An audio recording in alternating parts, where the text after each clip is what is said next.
How to use QuickBooks for trucking business. Here's how to use QuickBooks to manage your trucking business efficiently. Start by creating a QuickBooks online account. Choose a plan that fits. Most trucking businesses go with the Essentials or Plus plan. Next, set up your chart of accounts. Add categories like fuel, maintenance, permits, insurance, tolls, and driver payments to track expenses accurately. Then connect your bank and credit card accounts. This allows QuickBooks to automatically import your transactions, saving you time.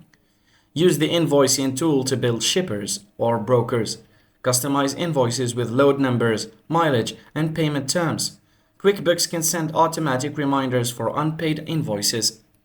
You can track mileage and fuel expenses using the mobile app or by linking apps like Motive or Keep Trucking. Manage your drivers as contractors by setting them up in the Vendors section. You can track payments and generate tax forms at the end of the year. Finally, use reports to monitor profit and loss, cash flow, and tax deductions so you always know where your business stands. Thanks for watching.